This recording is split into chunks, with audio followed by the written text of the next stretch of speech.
more now from my conversation with Republican Senator Tom Cotton, who serves as the chair of the Senate Intelligence Committee. He's got a new book out. It's called 7 Things You Can't Say About China. And in it, he warns about the military, economic, and political threats posed by that communist government. I also asked him about a topic we've covered a lot in recent months, the multiple major breaches of sensitive military airspace, including Langley Air Force Base, home to SEAL Team 6, and Naval Station Norfolk. Here's part of that discussion.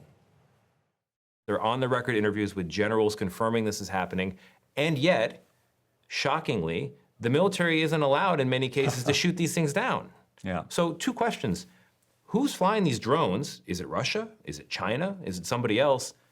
And why the hell can't they be shot down? This is a major concern of mine. I've been flummoxed for years that we have these drones flying over sensitive military sites, and most of them don't have the authority to down these drones. Some do in rare cases, over, like, say, nuclear sites, but just ordinary military installations, naval bases, Army bases, Air Force bases do not. I think that's ludicrous.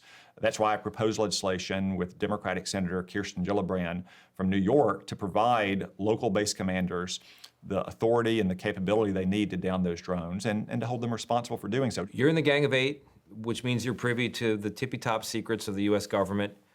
Do we know who's flying these drones over the military, over our military installations? I am in the Gang of 8, which means I probably shouldn't comment, but I will say in some cases, yes, and in some cases it's innocuous, which you might expect.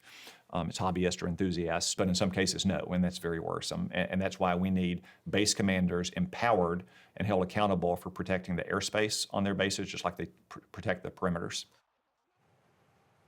So he said in some cases they know who's flying some of these drones near bases, and it's worrisome, he said. Yes. I think the story of these drones, in most cases unidentified but confirmed over these restricted airspaces with military bases, is the most undercovered story in America right now. And if you read his book, which is, if you already have a concern about China, your concern will go from wherever it is up a lot of notches. This legislation, we'll be following it. It's him and Kirsten Gillibrand of New York, bipartisan. See if it has legs. All right. Yeah.